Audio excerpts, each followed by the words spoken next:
Hello friends, स्वागत है आपका अपना YouTube channel study with Mukesh GS में। हमने जो घटना चक बुक से समान विज्ञान का जो सीरीज स्टार्ट कर रखा था, आज का टॉपिक नाभिकीय से संबंधित है। 69 BPSC, Bihar SI and all PCS exam के लिए बहुत ही इम्पोर्टेंट होने वाला है। तो आइए चलिए शुरू करते हैं। निम्नलिखित में कौन सा युग्म सुमेलित नहीं है? कौन सा युग्म सुमेलित नहीं है? मेसान की खोज, मेसान का खोज हिडेकी युकावा के द्वारा किया गया था, बिल्कुल सही है। पोजिट्रॉन का खोज एंडरसन और हेस के द्वारा किया गया था, तो ये भी सही है। सूर्य तथा तारों में ऊर्जा का उच्च सिद्धांत यह जैसे H.A. बेथ के द्वारा किया गया था, तो ये भी सही है। इसमें से पूछा जा रहा है कौन सा सुमेलित नहीं है, तो परायूरेनियम तत्वों का संश्लेषण जो है एनरिको फर्मी के द्वारा नहीं किया गया था, ये जीटी सीबोर्ग के द्वारा किया गया था। किसके द्वारा किया गया था? जीटी सीबोर्ग का। तो सुमेलित कौन सा नहीं है? तो डी नहीं है, तो इसका आंसर डी सही है। वर्ष 1938 में अमेरिकी वैज्ञानिक H.A. बेथे ने बताया कि सूर्य तथा ब्रह्मांड के अन्य तारों की ऊर्जा का स्रोत वहां होने वाला नाभिकीय संलयन है। मेसान मूल कणों की खोज वर्ष 1935 में वैज्ञानिक हिडेकी युकावा ने की थी। पोजिट्रॉन नामक धनावेशित मूल कण की खोज वर्ष 1932 में सीडी एंडरसन तथा हेस के द्वारा किया गया था। यूरेनियम तत्वों के संश्लेषण में एनरिको फर्मी का नहीं बल्कि जीटी सीबोर्ग का महत्वपूर्ण योगदान था। किसका? जीटी सीबोर्ग का योगदान था। नेक्स्ट प्रश्न देखते हैं। निम्नलिखित युग्मों पर विचार करना, इसमें से पूछा जा रहा है कौन सा सही सुमेलित है। तो बेल दू का प्रयोग कृत्रिम बुद्धि में, तो ये गलत है। ब्लॉकचेन प्रौद्योगिकी का प्रयोग डिजिटल क्रिप्टो मुद्रा में, तो ये सही है। CRISPR Cas9 कण भौतिकी में, तो ये भी गलत है। तो इसका आंसर केवल बी सही है। दो इसमें से सही हो जाएगा, तो इसका आंसर बी सही है। बेल दू का प्रयोग भौतिक का एक प्रयोग है, जिसे बी मेसान के गुणों के अध्ययन हेतु डिजाइन किया गया है। यह प्रयोग वर्तमान में जापान में संचालित किया जा रहा है। ब्लॉकचेन प्रौद्योगिकी क्रिप्टो करेंसी से संबंधित है। CRISPR Cas9 जीनोम एडिटिंग तकनीकी है, जो ऐसी पूर्व तकनीकी की तुलना में तीव्र, सस्ती और सटीक है। नेक्स्ट प्रश्न देखते हैं। निम्नलिखित में कौन सा सही नहीं है? इसमें से पूछा जा रहा है कौन सा सही नहीं है। विकास का सिद्धांत चार्ल्स डार्विन के द्वारा प्रतिपादित किया गया था, तो बिल्कुल सही है। ड्राई ऑक्साइड ठोस कार्बन डाइऑक्साइड के अतिरिक्त कुछ गुण नहीं है, तो ये भी सही है। टेलीफोन की खोज ग्राहम बेल के द्वारा किया गया था, तो ये भी सही है। इसमें से पूछा जा रहा है कौन सा सही नहीं है। किसी परमाणु के नाभिक का टूटना संलयन कहलाता है, तो इसका आंसर यही सही नहीं है, तो इसका आंसर बी हो जाएगा। नेक्स्ट देखते हैं। क्योंकि नाभिकीय संलयन में दो हल्के नाभिक आपस में मिलकर एक भारी नाभिक का निर्माण करते हैं। हाइड्रोजन बम नाभिकीय संलयन की प्रक्रिया पर आधारित है। नेक्स्ट प्रश्न देखते हैं। निम्नलिखित कथनों पर विचार कीजिए। निम्नलिखित कथनों पर विचार करना है। अर्नेस्ट रदरफोर्ड ने रॉयल सोसाइटी के समक्ष कहा था कि मनुष्य को नाभिकीय शक्ति कभी नहीं उपलब्ध होगी, तो ये बिल्कुल सही है। उसे यह विश्वास था कि आइंस्टीन का नियम फेल हो जाएगा और मात्रा ऊर्जा में परिवर्तित नहीं होगी, तो ये भी सही है। तो इसका आंसर ए हो जाएगा। ए और का दोनों सही है, तो इसका स्पष्टीकरण भी सही है, तो इसका आंसर ए सही है। निम्न कणों में कौन एक जिसका आविष्कार करने का दावा किया जा रहा है अल्बर्ट आइंस्टीन के सापेक्षता सिद्धांत को गलत साबित करने के जोखिम में डाल सका है? तो क्या है? तो माइक्रोवेव फोटोन। क्या? Microwave photon. तो इसका आंसर ए हो जाएगा। कैम्ब्रिज विश्वविद्यालय के भौतिकविदों गुंटूर तथा अल्फांस स्टॉलहोल्फन ने आइंस्टीन के सापेक्षता सिद्धांत को गलत साबित करने का दावा किया है। उन्होंने माइक्रोवेव फोटोन को प्रकाश के वेग से अधिक वेग से संचारित करने का दावा भी किया है। नेक्स्ट प्रश्न देखते हैं। साइक्लोट्रॉन किसको त्वरित करने के लिए प्रयुक्त किया जाता है? तो साइक्लोट्रॉन जो है प्रोटॉन को त्वरित करने के लिए किया जाता है, तो इसका आंसर बी सही है। साइक्लोट्रॉन एक ऐसा त्वरक उपकरण है जिसके द्वारा फोटॉन, अल्फा कण तथा न्यूट्रॉन आदि में उच्च वेग उत्पन्न किया जाता है। नेक्स्ट प्रश्न देखते हैं। पेयजल में गामा उत्सर्जक समस्थानिक है या नहीं, इसकी पुष्टि निम्नलिखित में से किससे की जा सकती है? तो इसकी पुष्टि जो है प्रस्फुरन गणक के द्वारा किया जा सकता है, प्रस्फुरक गणक के द्वारा, तो इसका आंसर सी सही है। पेयजल में गामा उत्सर्जक समस्थानिक उपस्थिति का पता प्रस्फुरन गणक ने लगाया था। किसने लगाया था? प्रस्फुरक गणक के द्वारा लगाया गया था। नेक्स्ट देखते हैं, निम्न विकिरण प्रकारों में से किसमें सर्वाधिक ऊर्जा उत्पन्न होती है? तो सर्वाधिक ऊर्जा उत्पन्न जो होती है एक्सरे किरणें में होता है। किसमें होता है? एक्सरे किरणें में। तो इसका आंसर बी सही है। निम्न विकिरण प्रकारों में ऊर्जा का क्रम इस प्रकार है। एक्स किरणें जो है यह अल्ट्रावायलेट से अधिक होता है। अल्ट्रावायलेट जो है दृश्य प्रकाश से अधिक होता है। दृश्य प्रकाश जो है इंफ्रारेड से अधिक होता है। विद्युत चुंबकीय स्पेक्ट्रम में दिए जाने वाले विभिन्न विकिरणों में न्यूनतम ऊर्जा रेडियो तरंग में होता है। न्यूनतम किसमें होता है? रेडियो तरंगों में होता है। और सर्वाधिक जो होता है गामा किरणें में होता है। सर्वाधिक किसमें होता है? गामा किरणें में होता है। नेक्स्ट देखते हैं, निम्न विद्युत चुंबकीय विकिरणों में से किसकी ऊर्जा अधिकतम होती है? पूछा जा रहा है कि किसकी ऊर्जा अधिकतम होती है। तो सबसे अधिक होता है एक्स किरणें का। किसका होता है? एक्स किरणें का ऊर्जा सबसे अधिकतम होता है। तो इसका आंसर डी सही है। ऊर्जा के संदर्भ में विद्युत चुंबकीय विकिरणों का क्रम निम्नतः है। तो रेडियो तरंग से ज्यादा माइक्रोवेव से अधिक अवरक्त विकिरण से अधिक दृश्य प्रकाश, और दृश्य प्रकाश से अधिक होता है कौन? परावैंगनी विकिरण होता है। और परावैंगनी विकिरण से अधिक होता है एक्स किरणें होता है। और एक्स किरणें से सबसे अधिक कौन होता है? गामा किरणें होता है। दिए गए विकल्प के अनुसार एक्स किरणें में ऊर्जा अधिकतम होता है। अगर विकल्प में गामा किरणें रहता तो गामा किरणें सबसे अधिक होता, लेकिन विकल्प के अनुसार एक्स किरणें में सर्वाधिक ऊर्जा होती है। नेक्स्ट प्रश्न देखते हैं, सूर्य पर ऊर्जा का निर्माण होता है। तो सूर्य पर ऊर्जा का निर्माण होता है नाभिकीय संलयन द्वारा होता है। किसके द्वारा होता है? नाभिकीय संलयन के द्वारा होता है। तो इसका आंसर बी सही है। सूर्य तथा ब्रह्मांड के अन्य तारों की ऊर्जा का स्रोत वहां पर होने वाला नाभिकीय संलयन है। सूर्य का अधिकांश भाग हाइड्रोजन एवं हीलियम का बना है। इसके भीतर के भाग ताप करीब 10⁷ डिग्री केल्विन होता है। इतने अधिक ताप पर हाइड्रोजन नाभिकों का संलयन होता रहता है तथा अपार ऊर्जा मुक्त होती है। इनके अतिरिक्त तारों में गुरुत्वीय संकुचन भी उनकी ऊर्जा का एक स्रोत होता है। नेक्स्ट प्रश्न देखते हैं, तारे अपनी ऊर्जा प्राप्त करते हैं। तो तारे अपनी ऊर्जा प्राप्त करते हैं कैसे? तो नाभिकीय संलयन से करते हैं। नाभिकीय संलयन से गुरुत्वीय संकुचन से करते हैं। तो 1 और 2 हो जाएगा। तो इसका आंसर ए सही है। 1 और 2 सही है। नेक्स्ट प्रश्न देखते हैं, तारे अपनी ऊर्जा निम्न में से किस प्रकार प्राप्त कर सकते हैं? तो तारे अपनी ऊर्जा जो है यह नाभिकीय संयोजन के फलस्वरूप प्राप्त करते हैं। कैसे करते हैं? नाभिकीय संयोजन के फलस्वरूप करते हैं। तो इसका आंसर ए सही है। नेक्स्ट प्रश्न देखते हैं,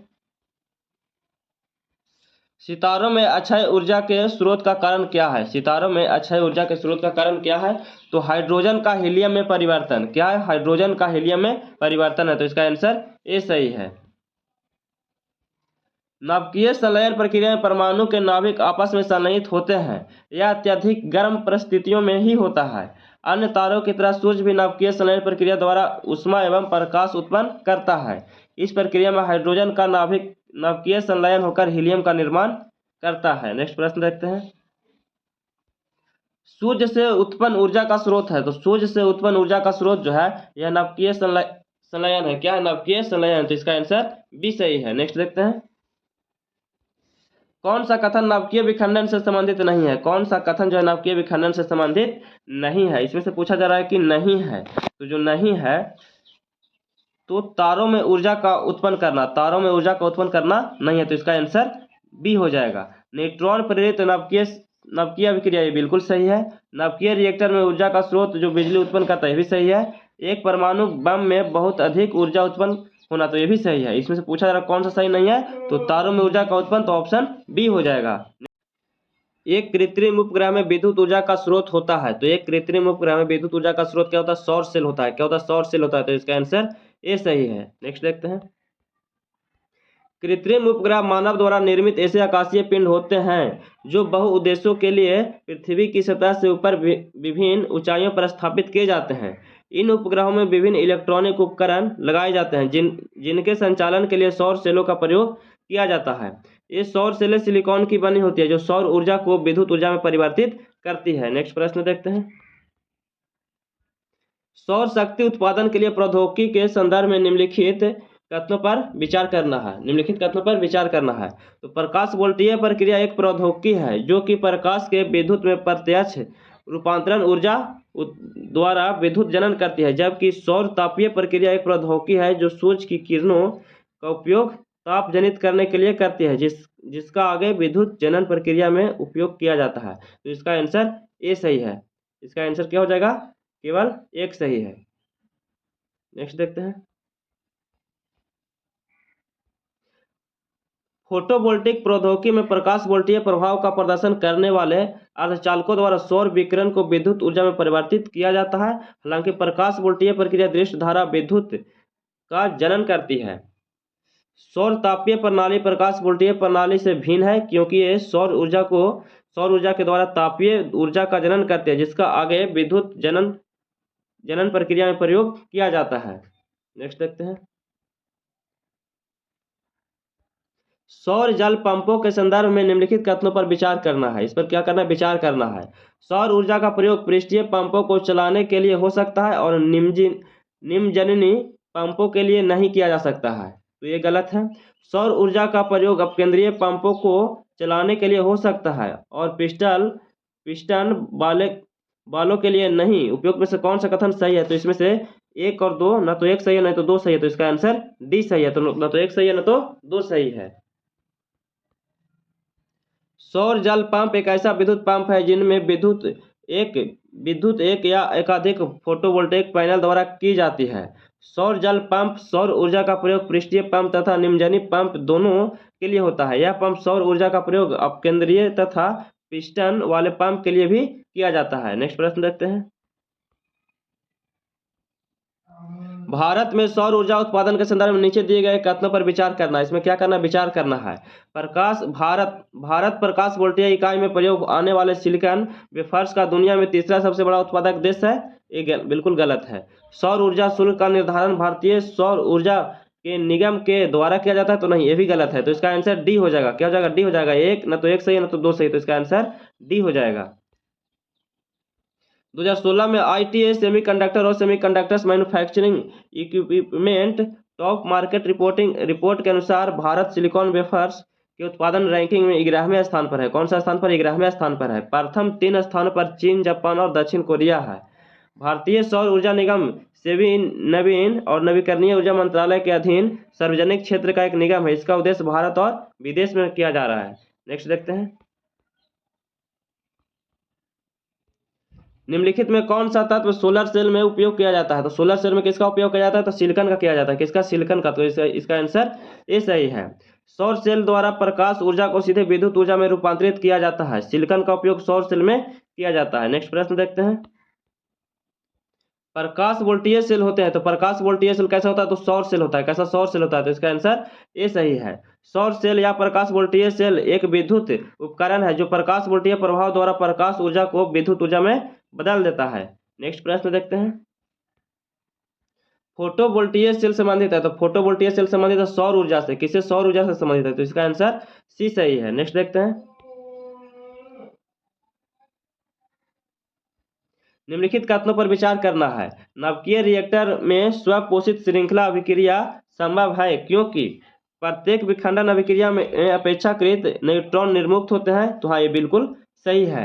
न्यूट्रॉन विखंडन प्रक्रिया में तुरंत हिस्सा लेते हैं, तो नहीं, ये गलत है। द्रुत न्यूट्रॉन ग्रेफाइट द्वारा धीमे किए जाते हैं, तो हाँ, ये सही है। तो इसका आंसर बी हो जाएगा। 1 और 3 सही है। तो इसका आंसर क्या हो जाएगा? इसका आंसर बी सही है। 1 और 3 सही है।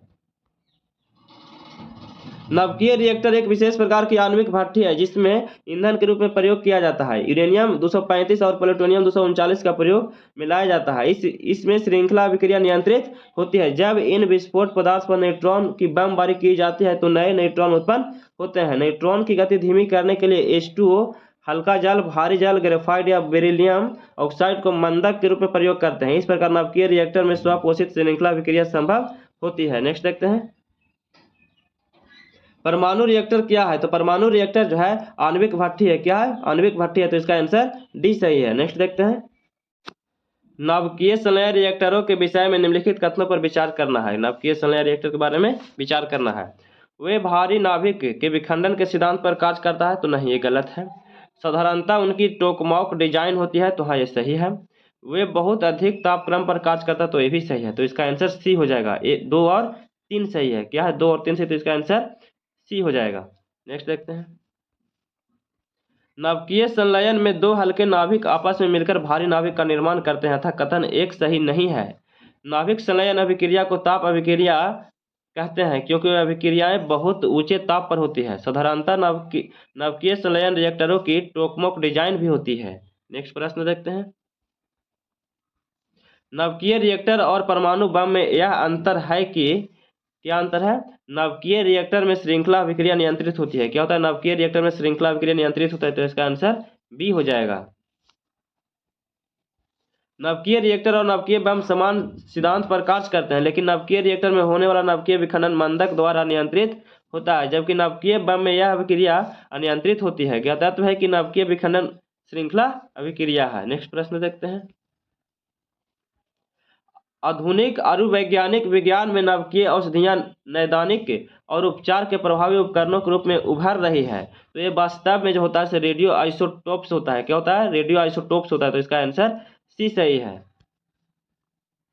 वर्तमान में तत्वों के रेडियो समस्थानिकों का उपयोग नाभिकीय औषधि के रूप में नैदानिक और चिकित्सक उपचार के लिए किया जाता है। किसके लिए? नैदानिक और चिकित्सक उपचार के लिए किया जाता है। नेक्स्ट प्रश्न देखते हैं।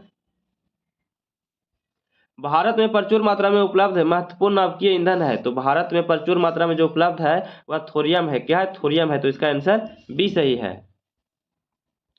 थोरियम एक ऐसा महत्वपूर्ण नाभिकीय ईंधन है जो भारत में प्रचुर मात्रा में उपलब्ध है। थोरियम का प्रमुख स्रोत मोनाजाइट है। थोरियम केरल, झारखंड, तमिलनाडु, आंध्र प्रदेश तथा राजस्थान में पाया जाता है। भारत में थोरियम के अनुमानतः 4.5 लाख टन भंडार है। कितना? 4.5 लाख टन भंडार है। नेक्स्ट देखते हैं। एक रेडियो धार्मी तत्व जिनके भारतवर्ष में बड़े भंडार हैं। तो भारतवर्ष में सबसे बड़े भंडार किसका है? तो अभी देख रहे थे थोरियम का। किसका है? थोरियम का, तो ऑप्शन सी सही है। नेक्स्ट देखते हैं। कुछ लोगों का सोचना है कि तेजी से बढ़ रही ऊर्जा की जरूरत पूरी करने के लिए भारत को थोरियम को नाभिकीय ऊर्जा के भविष्य के ईंधन के रूप में विकसित करने के लिए शोध और विकास करना चाहिए। इस संदर्भ में थोरियम यूरेनियम की तुलना में कैसे अधिक लाभकारी है? प्राकृतिक में यूरेनियम की तुलना में थोरियम के कहीं अधिक भंडार है। तो हाँ, ये बिल्कुल सही है। उत्खनन प्राप्त खनिज से मिलने वाली प्रति इकाई द्रव्यमान ऊर्जा की तुलना की जाए तो थोरियम प्राकृतिक यूरेनियम की तुलना में कहीं अधिक ऊर्जा उत्पन्न करता है। तो हाँ, ये भी सही है। थोरियम यूरेनियम की तुलना में कम नुकसानदेह अवशिष्ट उत्पादित करता है। तो हाँ, ये भी सही है। तो इसका आंसर डी हो जाएगा। 1, 2 और 3 तीनों सही है, तो इसका आंसर क्या हो जाएगा? डी हो जाएगा। नेक्स्ट देखते हैं। अंतर्राष्ट्रीय संगठन वर्ल्ड न्यूक्लियर एसोसिएशन के अनुसार प्राकृतिक में थोरियम का भंडार परंपरागत परमाणु ईंधन यूरेनियम के मुकाबले 3 गुना ज्यादा है। प्रति इकाई थोरियम यूरेनियम में 250 गुना ज्यादा ऊर्जा उत्पादन करता है। यह माना जाता है कि पृथ्वी पर थोरियम में निहित ऊर्जा भंडार पेट्रोलियम, कोयला तथा जीवाश्म ईंधन तथा यूरेनियम को एक साथ मिलाने से भी ज्यादा है। इसके अलावा थोरियम रिएक्टर से निकलने वाला कचरा बाकी रिएक्टरों के परमाणु कचरे के मुकाबले कहीं कम रेडियोधर्मी होता है। नेक्स्ट प्रश्न देखते हैं। भारत अंतर्राष्ट्रीय ताप नाभिकीय प्रायोगिक रिएक्टर का एक महत्वपूर्ण सदस्य है। यदि यह प्रयोग सफल हो जाता है तो भारत का तत्कालिक लाभ क्या है? तो भारत का तत्कालिक लाभ जो है यह विद्युत उत्पादन के लिए संलयन फ्यूज रिएक्टरों का निर्माण करता है। क्या करता है? यह विद्युत ऊर्जा के लिए संलयन फ्यूजन रिएक्टरों का निर्माण करता है। तो इसका आंसर डी सही है। नेक्स्ट देखते हैं। अंतर्राष्ट्रीय ताप नाभिकीय प्रायोगिक रिएक्टर ITER एक अंतर्राष्ट्रीय नाभिकीय संलयन अनुसंधान एवं अभियांत्रिकी परियोजना है। इस परियोजना का लक्ष्य प्लाज्मा भौतिकी के प्रायोगिक अध्ययन से आगे बढ़कर बड़े स्तर पर विद्युत उत्पादन में सक्षम संलयन रिएक्टरों का निर्माण करना है। नेक्स्ट देखते हैं। भारत के संदर्भ में अंतर्राष्ट्रीय परमाणु ऊर्जा एजेंसी IAEA के अतिरिक्त नया 4 एडिशनल प्रोटोकॉल का अनुसमर्थन करने का निहितार्थ क्या है? तो क्या है? देखते हैं। तो असैनिक परमाणु रिएक्टर IAEA के रक्षोपायनों के अधीन आ जाते हैं। क्या होता है? असैनिक परमाणु रिएक्टर IAEA के रक्षोपायों के अधीन आ जाते हैं। तो इसका आंसर ए सही है। नेक्स्ट देखते हैं। भारत में क्यों कुछ परमाणु रिएक्टर IAEA सुरक्षा उपायों के अधीन रखे जाते हैं जबकि अन्य इस सुरक्षा के अधीन नहीं रखे जाते हैं?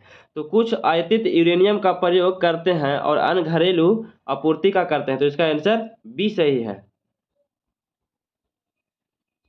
परमाणु ईंधन रिजर्व के प्रबंधन का कार्य IAEA का है। स्पष्ट है कि इस रिजर्व बैंक की कार्यप्रणाली एवं व्यवस्था के संबंध में दिशा निर्देश तय करने का अधिकार IAEA का है। IAEA का द्वारा यह भी सुनिश्चित किया जाता है कि खरीदार देशों द्वारा यूरेनियम का उपयोग केवल ईंधन का उत्पादन करने के लिए किया जाता है, न कि हथियार के लिए किया जाता है। इसलिए भारत के कुछ परमाणु रिएक्टर में आयनित यूरेनियम का प्रयोग करते हैं। अन्य घरेलू आपूर्ति का प्रयोग वर्तमान में भारत में 22 नाभिकीय रिएक्टरों संचालित किया गया है, जिनमें से 14 रिएक्टर IAEA सुरक्षा उपायों के अधीन है क्योंकि इनमें ईंधन के रूप में आयातित यूरेनियम का प्रयोग किया जाता है। नेक्स्ट प्रश्न देखते हैं। निम्नलिखित में कौन सा तत्व परमाणु ईंधन की श्रेणी में नहीं आता है? तो परमाणु ईंधन की श्रेणी में कौन सा नहीं आता है? अगर आता है तो कौन कौन आता है? थोरियम आता है, यूरेनियम आता है, प्लूटोनियम आता है। लेकिन इसमें से पूछ रहा है कि परमाणु ईंधन की श्रेणी में नहीं आता है, तो नहीं आने वाला कैडमियम है। कौन है? कैडमियम है। तो इसका आंसर ए हो जाएगा। सभी रेडियो एक्टिव पदार्थ का परमाणु ईंधन के रूप में प्रयोग किया जा सकता है। कैडमियम रेडियो एक्टिव पदार्थ नहीं है, अतः परमाणु इन श्रेणी में नहीं आता है। कैडमियम की छड़ परमाणु रिएक्टरों में न्यूट्रॉन मंदक के रूप में प्रयोग किया जाता है। नेक्स्ट देखते हैं। अणुशक्ति से नहीं संबंधित खनिज को पहचानिए। अणुशक्ति से नहीं संबंधित खनिज को पहचानना है, तो इसमें से क्रोमियम हो जाएगा। क्या हो जाएगा? क्रोमियम हो जाएगा। तो ऑप्शन डी सही है।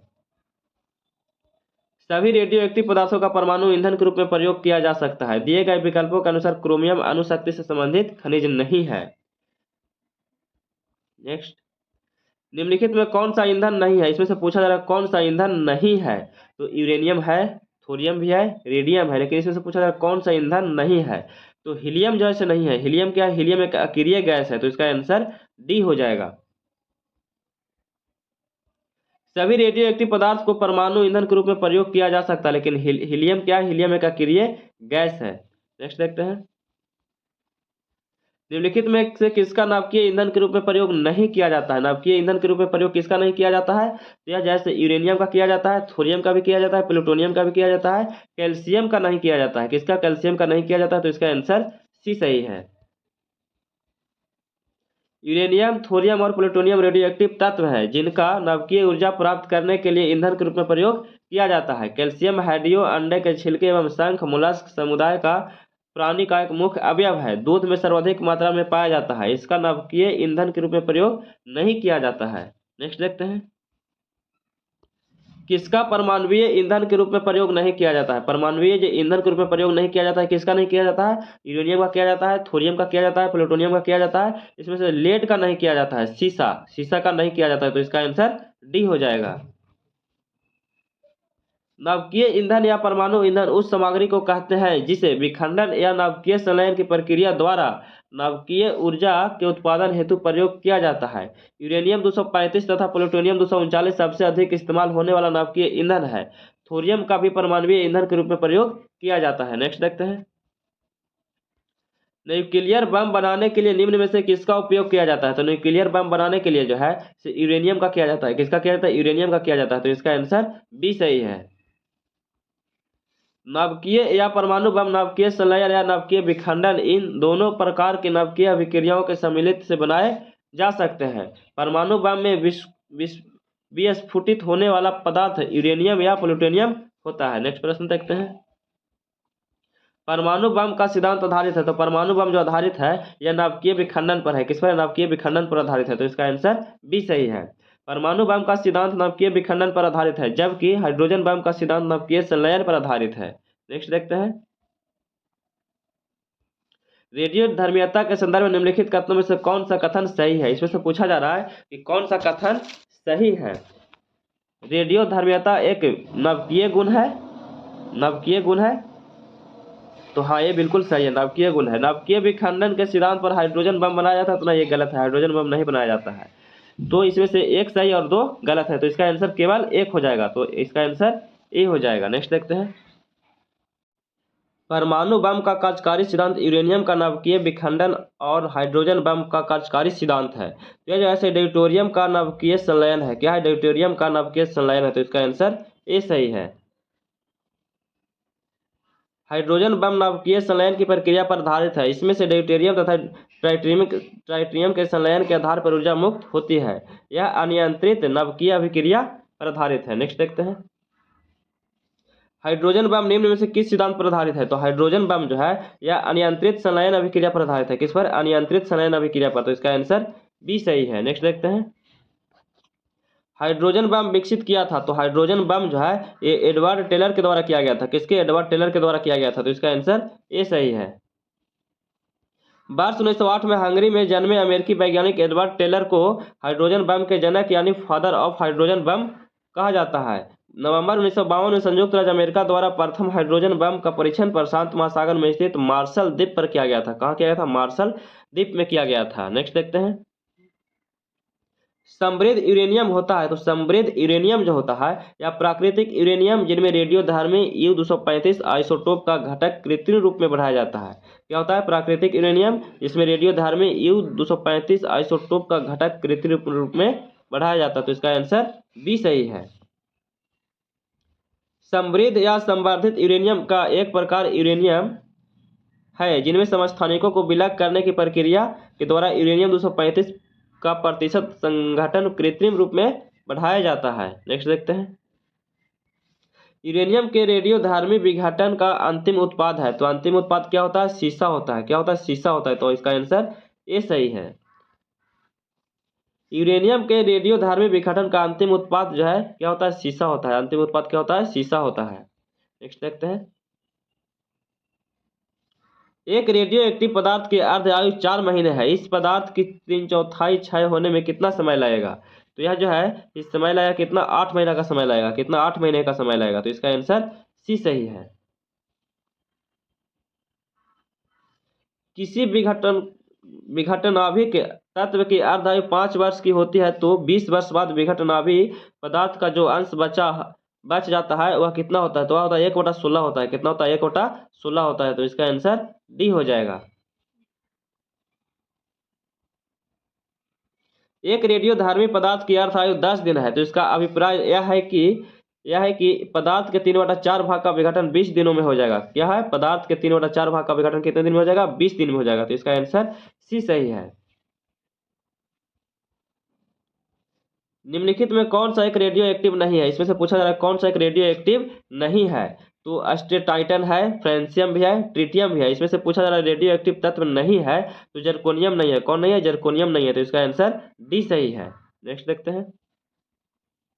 जर्कोनियम जिसका परमाणु क्रमांक 40 होता है एक रेडियो एक्टिव तत्व यह रेडियो एक्टिव तत्व नहीं है। ऐसे तत्व जिनका परमाणु क्रमांक 80 से अधिक होता है रेडियो एक्टिव तत्व प्रदर्शित करता है। अस्टेटाइन परमाणु क्रमांक इसका 85 होता है, फ्रांसीसियम का 87 होता है, रेडियो एक्टिव तत्व हैं, जबकि ट्रिटियम और ट्राइटियम हाइड्रोजन का रेडियो एक्टिव समस्थानिक होते हैं। नेक्स्ट देखते हैं। निम्नलिखित में कौन सा यूरेनियम समस्थानिक परमाणु ऊर्जा संयंत्र में बिजली उत्पादन में इस्तेमाल किया जाता है? तो बिजली के उत्पादन में किया जाता है या जो क्या यूरेनियम 235 का किया जाता है। किसका किया जाता है? यूरेनियम 235 का किया जाता है। तो इसका आंसर सी सही है। परमाणु ऊर्जा संयंत्र में विद्युत उत्पादन में यूरेनियम समस्थानिक यूरेनियम 235 का प्रयोग किया जाता है। किसका किया जाता है? यूरेनियम समस्थानिक 235 का किया जाता है। नेक्स्ट देखते हैं।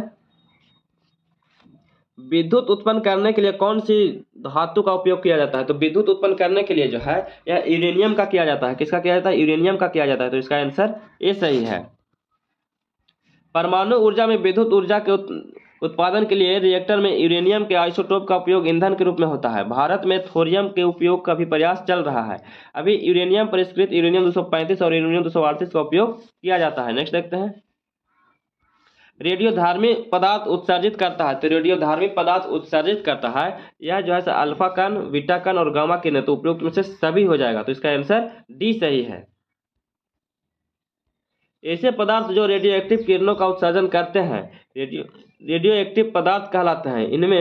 इनसे अल्फा कण, बीटा कण तथा गामा किरणें उत्सर्जित किया जाता है। नेक्स्ट देखते हैं। अगर चालू नाभिकीय रिएक्टर में कंट्रोल छड़ों का उपयोग नहीं किया जाता है तो क्या होगा? तो चेन प्रक्रिया सीमा से बाहर चली जाएगी। क्या हो जाएगा? चेन प्रक्रिया सीमा से बाहर चली जाएगी। तो इसका आंसर बी सही है। नेक्स्ट देखते हैं। यदि नाभिकीय रिएक्टर में नियंत्रक छड़ों का उपयोग नहीं किया जाएगा तो नाभिकीय प्रक्रिया द्वारा जारी रहेगी तथा उससे उत्पन्न ऊर्जा की विपुल मात्रा विध्वंस के कारण बन सकती है। नाभिकीय रिएक्टर में कैडमियम की छड़ों का नियंत्रक छड़ों के रूप में उपयोग किया जाता है। नेक्स्ट देखते हैं। भारत का प्रथम परमाणु संयंत्र निम्न में से कौन है? तो भारत का प्रथम परमाणु संयंत्र निम्न में से जो है यह तारापुर है। कहाँ है? तारापुर है। तो इसका आंसर सी सही है।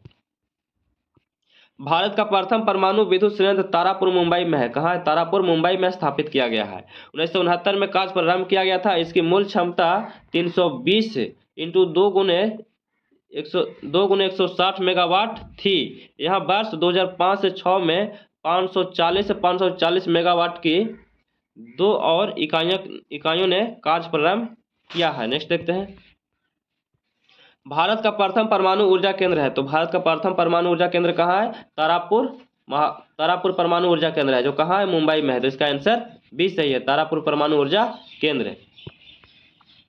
यद्यपि भारत में सर्वप्रथम परमाणु रिएक्टर अप्सरा 1956 में, साइरस 1960 की स्थापना ट्राम्बे में स्थित वार्क में किया गया था, तथापि अनुसंधान रिएक्टर ही थे। भारत का प्रथम परमाणु ऊर्जा केंद्र 1969 में तारापुर मुंबई में किया गया था।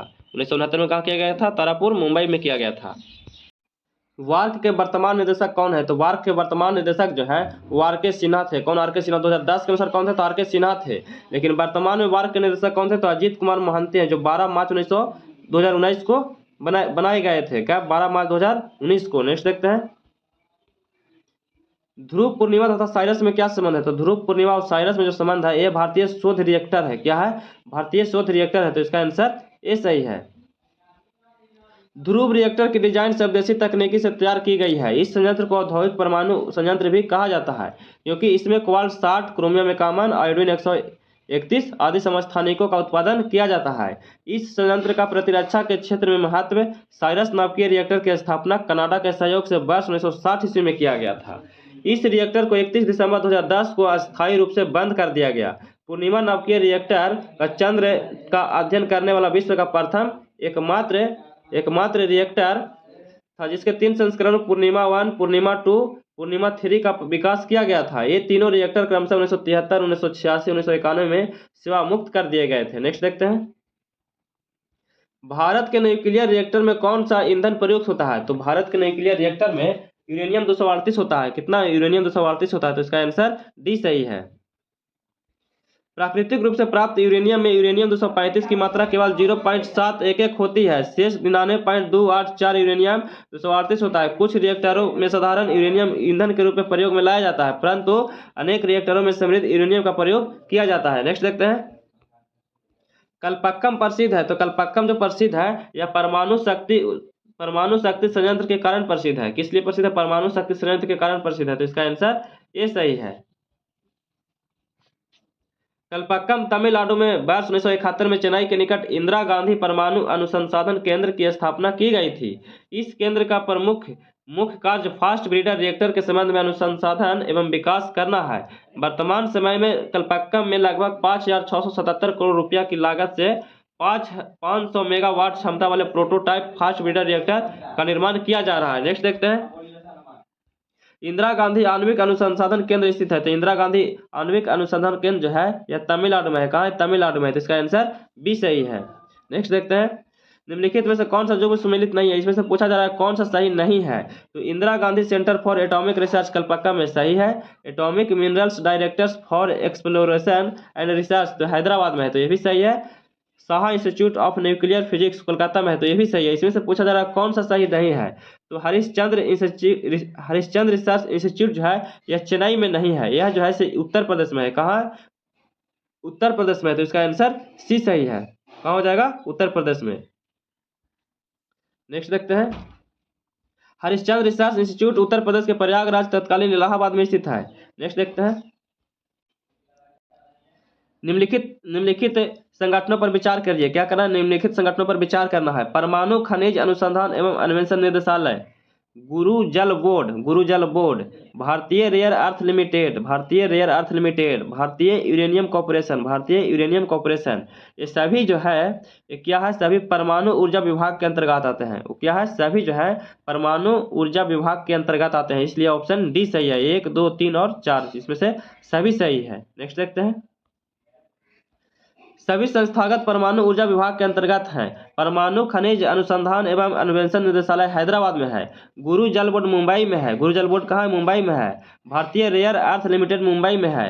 भारतीय यूरेनियम कॉर्पोरेशन जादूगोड़ा में है। जादूगोड़ा कहाँ है, झारखंड में है। नेक्स्ट देखते हैं, भारत में भारी जल बनाया जाता है, तो भारत में भारी जल कहाँ बनाया जाता है, ट्राम्बे बनाया जाता है। कहाँ, ट्राम्बे में, तो इसका आंसर ए सही है। नेक्स्ट देखते हैं, भारत में भारी जल के उत्पादन की जिम्मेदारी ट्राम्बे मुंबई में स्थित है। भारी जल बोर्ड की है, जिसका उपयोग नाभिकीय रिएक्टर में किया जाता है। भारी जल बोर्ड 7 भारी जल बोर्ड हैं, जो बलोद्रा, हजीरा, कोटा, मुनगुरु, तालचेर, थाल एवं तूतीकोरिन में स्थित है। नेक्स्ट देखते हैं, सूची 1 को सूची 2 से क्या करना है, इसको मिलान करना है। सूची 1 को सूची 2 से मिलान करना है। कलपक्कम जो है यह तमिलनाडु में है। नरोरा जो है यह उत्तर प्रदेश में है। काकरापारा जो है यह गुजरात में है। ट्रामे जो है महाराष्ट्र में है। तो इसको आप लोग ऐसा से मिला लीजिएगा, इसका आंसर बी हो जाएगा। इसका आंसर क्या है, बी सही है। नेक्स्ट देखते हैं,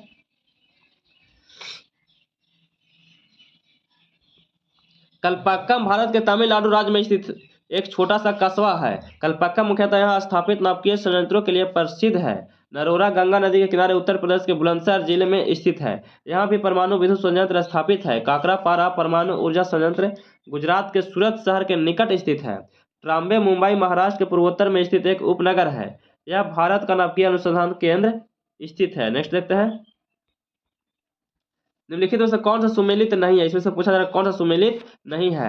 नरोरा परमाणु ऊर्जा संयंत्र उत्तर प्रदेश में सही है। मद्रास परमाणु ऊर्जा संयंत्र कलपक्कम में भी सही है। कैगा परमाणु ऊर्जा संयंत्र कर्नाटक में भी सही है। राजस्थान परमाणु ऊर्जा संयंत्र जो है यह उदयपुर में नहीं है। यह जो है से उदयपुर में नहीं है, यह राजस्थान में है। राजस्थान के कोटा में है। कहाँ है, कोटा में है। राजस्थान के कहाँ है, कोटा में है। राजस्थान परमाणु ऊर्जा संयंत्र रावतभाटा कोटा में स्थित है। कहाँ है, कोटा में स्थित है। नीचे दिए गए कोटों को सही चुनना है। परमाणु ऊर्जा संयंत्र स्थित है, तो परमाणु ऊर्जा संयंत्र जो स्थित है यह नरोरा उत्तर प्रदेश में स्थित है और घाटशिला में स्थित है। तो इसका आंसर घाटशिला नहीं होगा, नरोरा में है और कलपक्कम में है। कहा, नरोरा और कलपक्कम में है। तो इसका आंसर बी हो जाएगा। 1 और 3 सही है। 1 और 3 सही है, तो इसका आंसर बी सही है। नेक्स्ट देखते हैं, परमाणु ऊर्जा संयंत्र नरोरा एवं कलपक्कम में स्थित है। उत्तर प्रदेश के बुलंदशहर जिले में स्थित नरोरा में परमाणु विद्युत गृह के अंतर्गत दावित भारी जल रिएक्टर की 220 से 220 मेगावाट क्षमता वाली 2 इकाइयां कार्यरत है। इस विद्युत गृह से दिल्ली और उत्तर प्रदेश को बिजली प्राप्त होती है। कलपक्कम संयंत्र चेन्नई के निकट स्थित दावित भारी जल स्थित है। 220 से 220 मेगावाट क्षमता वाली 2 इकाइयां कार्यरत है। इसकी संपूर्ण डिजाइन भारतीय अभियंताओं एवं विशेषज्ञों के द्वारा तैयार किया गया है। नेक्स्ट देखते हैं, भारत का निम्नलिखित में से कौन सा परमाणु संयंत्र 4 भूकंपीय पेटी में अवस्थित है। 4 भूकंपीय पेटी में अवस्थित जो है वह नरोरा है। नरोरा कहाँ है, उत्तर प्रदेश में। तो इसका आंसर सी सही है। नरोरा परमाणु संयंत्र भूकंपीय पेटी 4 अवस्थित है, जबकि कलपक्कम पेटी 2 में तथा कैगा और तारापुर पेटी 3 में अवस्थित है। नेक्स्ट देखते हैं, वह परमाणु ऊर्जा संयंत्र जो हाल ही में सक्रिय हुआ था, तो हाल ही में सक्रिय हुआ कैगा हुआ है। कैगा कहाँ है, कर्नाटक में है। तो इसका आंसर डी सही है। कर्नाटक के कारवल में कैगा गांव में काली नदी के बाएं किनारे पर स्थापित 220 मेगावाट की दूसरी इकाई है। मार्च 2000 में राष्ट्र को समर्पित किया गया था। वर्तमान में कैगा की कुल 4 इकाइयां कार्यरत है, जिनमें से प्रत्येक की क्षमता 220 मेगावाट है। नेक्स्ट देखते हैं, तमिलनाडु के कुडनकुलम में रूस परमाणु भट्टियों की कितनी इकाइयां लगाने हेतु राजी किया गया है। तो यह जो है कितना लगाने के बाद किया गया, 6 लगाने के बाद किया गया है। तो इसका आंसर डी सही है। तमिलनाडु के कुडनकुलम के रूस परमाणु रिएक्टरों की इकाइयां 6 इकाइयां लगाने की राजी हुआ है। इन 6 रिएक्टरों हेतु रूस उपकरण तथा अवयव उपलब्ध कराएगा, जबकि इन रिएक्टरों का निर्माण nuclear power corporation of India limited द्वारा किया जाएगा। 31 दिसंबर 2014 को कुडनकुलम परमाणु ऊर्जा संयंत्र की 1000 मेगावाट क्षमता की पहली इकाइयां व्यावसायिक परिचालन प्रारंभ होगा, जबकि 1000 मेगावाट दूसरी इकाई परिचालन 31 मार्च 2017 को प्रारंभ किया जाएगा। नेक्स्ट देखते हैं, कलपक्कम के फास्ट ब्रीडर टेस्ट रिएक्टर में प्रयुक्त होता है। तो फास्ट ब्रीडर टेस्ट रिएक्टर में जो प्रयुक्त होता है यह प्लूटोनियम का किया जाता है। किसका? प्लूटोनियम का किया जाता है। तो इसका आंसर सी सही है। फास्ट ब्रीडर रिएक्टर में नियंत्रित श्रृंखला अभिक्रिया के साथ उत्पादित विखंडनीय पदार्थों की मात्रा व्यय होने वाले पदार्थों से अधिक होती है। कलपक्का में स्थित इंदिरा गांधी परमाणु अनुसंधान केंद्र में फास्ट ब्रीडर टेस्ट रिएक्टर का संचालन आरंभ हो चुका है। इसमें से प्लूटोनियम से यूरेनियम उत्पन्न होता है। नेक्स्ट देखते हैं, कलपक्कम फास्ट ब्रीडर रिएक्टर के विषय में क्या सत्य है? तो यह जो है इसमें से पूछा जा रहा है क्या सत्य है, तो हम केवल सत्य वाले को देखते हैं। तो इसमें प्लूटोनियम कार्बाइड एवं प्राकृतिक यूरेनियम कार्बाइड का मिश्रण ईंधन के रूप में प्रयोग किया जाता है। तो बिल्कुल सही है। इसमें 200 मेगावाट से अधिक परमाणु विद्युत उत्पन्न किया जाता है। तो ये भी सही है। तो इसका आंसर क्या हो जाएगा? इसका आंसर सी हो जाएगा। इसका आंसर सी हो जाएगा। 2 और 3 सही है। तो इसका आंसर सी सही है। कलपक्कम में फास्ट ब्रीडर रिएक्टर में प्लूटोनियम कार्बाइड एवं प्राकृतिक यूरेनियम कार्बाइड का मिश्रण ईंधन के रूप में प्रयोग होता है। इसमें से 200 मेगावाट से अधिक परमाणु विद्युत ऊर्जा की उत्पन्न की जाएगी। इसके ईंधन में 70% मात्रा प्लूटोनियम कार्बाइड की जबकि 30% मात्रा यूरेनियम कार्बाइड की होती है। इसलिए 2 और 3 सही है। कलपक्कम के फास्ट ब्रीडर रिएक्टर निम्नलिखित में से कौन सा शीतलक का प्रयोग किया जाता है? तो शीतलक का प्रयोग जो किया जाता है यह किया जाता है द्रवित पेट्रोलियम का किया जाता है। किसका किया जाता है? द्रवित पेट्रोलियम का किया जाता है। तो इसका आंसर सी सही है। नेक्स्ट देखते हैं, कलपक्कम में वर्ष 1985 में फास्ट ब्रीडर टेस्ट रिएक्टर का परिचालन किया जा रहा है। इस रिएक्टर में प्लूटोनियम और यूरेनियम मिश्रित कार्बाइड ईंधन का प्रयोग किया जाता है जबकि द्रवित या गलित सोडियम का प्रयोग शीतलक के रूप में किया जाता है। नेक्स्ट देखते हैं, एक नाभिकीय रिएक्टर में भारी जल का क्या तात्पर्य है? तो भारी जल का जो तात्पर्य है वह न्यूट्रॉन की गति को कम करना है। क्या है? न्यूट्रॉन की गति को कम करना है। तो इसका आंसर ए सही है। भारी जल हाइड्रोजन के समस्थानिक ड्यूटेरियम H12 ऑक्साइड D2O है। परंपरागत नाभिकीय रिएक्टरों जिनमें से यूरेनियम 238 एवं प्लूटोनियम 239 के रूप में प्रयुक्त होते हैं भारी जल मंदक के रूप में प्रयुक्त होता है। इसका कार्य श्रृंखला अभिक्रिया में निर्मित तीव्र गति वाले न्यूट्रॉनों की गति को कम करना होता है ताकि श्रृंखला अभिक्रिया को नियंत्रित किया जा सके। ग्रेफाइट तथा बेरिलियम का प्रयोग मंदक के रूप में किया जाता है। आधुनिक संवर्धित यूरेनियम रिएक्टरों का हल्का जल H2O की मंदक का कार्य करता है। नेक्स्ट देखते हैं, नाभिकीय रिएक्टर में निम्नलिखित में से किसे मंदक के रूप में प्रयोग किया जाता है? तो मंदक के रूप में किसे प्रयोग किया जाता है? तो ग्रेफाइट का भी किया जाता है और साधारण जल का भी किया जाता है। ग्रेफाइट का और साधारण जल का किया जाता है। तो इसका आंसर बी और डी सही है। क्या है? बी और डी सही है। नेक्स्ट देखते हैं, परंपरागत नाभिकीय रिएक्टरों में मंदक के रूप में ग्रेफाइट भारी जल एवं साधारण जल का प्रयोग किया जाता है। ग्रेफाइट औद्योगिक स्तर पर निर्मित होने वाला शुद्धतम पदार्थ में से एक है। अत्यधिक तापमानों पर भी अपने गुण बनाए रखता है तथापि आधुनिक संवर्धित यूरेनियम वाले रिएक्टरों में साधारण जल की मंदक का कार्य करता है। नेक्स्ट देखते हैं, नाभिकीय संयंत्रों में ग्रेफाइट का उपयोग किया जाता है। तो नाभिकीय संयंत्रों में ग्रेफाइट का उपयोग किया जाता है या जैसे विमंदक की तरह किया जाता है। कैसा? विमंदक की तरह किया जाता है। तो इसका आंसर सी सही है। नेक्स्ट देखते हैं,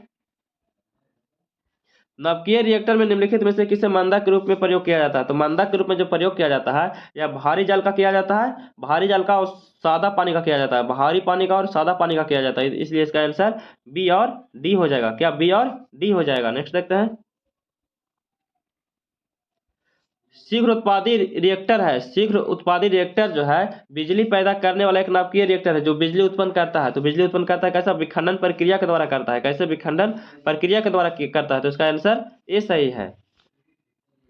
शीघ्र उत्पादी रिएक्टर बिजली पैदा करने वाला एक नाभिकीय रिएक्टर है जो विखंडन प्रक्रिया के द्वारा बिजली उत्पन्न करता है। नेक्स्ट देखते हैं, एक ब्रीडर रिएक्टर वह है जो विखंडन होने वाले पदार्थ को उससे अधिक उत्पन्न करता है और जितना वह जलाता है। तो इसका आंसर सी सही है।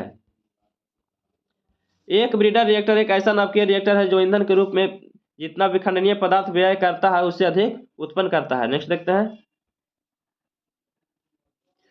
The nuclear power corporation of India अब दूसरे देशों को प्रेशराइज्ड हैवी वाटर रिएक्टर्स निर्यात करने की स्थिति में है। इन रिएक्टरों की क्षमता होगी। तो इसका आंसर नहीं दिया गया है। इसमें पढ़ते हैं, nuclear power corporation of India विदेशों को 220 मेगावाट अथवा 540 मेगावाट क्षमता से प्रेशराइज्ड हैवी वाटर रिएक्टर का निर्यात करने की स्थिति में है। भारत की ओर से यह बयान परमाणु ऊर्जा आयोग के तत्कालीन चेयरमैन श्री कुमार बनर्जी 2010 में वियना में संपन्न अंतर्राष्ट्रीय परमाणु ऊर्जा एजेंसी 54वीं आम सभा में किए थे। नेक्स्ट देखते हैं, निम्नलिखित में से किस नाभिकीय शक्ति संयंत्र की कुल स्थापित क्षमता अधिकतम है? तो नाभिकीय शक्ति संयंत्र की स्थापित जो अधिकतम क्षमता जो है वह कुडानकुलम में है। कहाँ? कुडानकुलम में है, तो इसका आंसर सी सही है। नेक्स्ट देखते हैं, महाराष्ट्र के तारापुर में स्थित तारापुर परमाणु ऊर्जा संयंत्र की कुल क्षमता स्थापित 1400 मेगावाट है। कैगा परमाणु ऊर्जा संयंत्र की कुल क्षमता 880 मेगावाट है। काकरापारा परमाणु ऊर्जा संयंत्र की कुल स्थापित क्षमता 440 मेगावाट है। कुडनकुलम परमाणु ऊर्जा संयंत्र की कुल क्षमता 2000 मेगावाट है। तो सबसे अधिक कहाँ है? कुडनकुलम का है। नेक्स्ट देखते हैं, पोखरण नाभिकीय परीक्षण 1974 का आधिकारिक कोड क्या था? तो 1974 का आधिकारिक कोड जो था वह स्माइलिंग बुद्धा था। क्या था? स्माइलिंग बुद्धा था। तो इसका आंसर ए सही है। नेक्स्ट देखते हैं, भारतीय परमाणु आयोग ने पोखरण में अपना पहला भूमिगत नाभिकीय परीक्षण 18 मई 1974 को किया था। यह संयुक्त राष्ट्र सुरक्षा परिषद के 5 अस्थायी सदस्यों के अलावा किसी अन्य राष्ट्र द्वारा किया गया पहला पोस्टीय नाभिकीय परीक्षण था। इस परमाणु परीक्षण को स्माइलिंग बुद्धा कोड दिया गया था। नेक्स्ट देखते हैं, पोखरण 11 परीक्षण कब किया गया था? तो यह जो किया गया था 11 मई 1998 को किया गया था। 11 मई 1998 को। तो इसका आंसर सी सही है।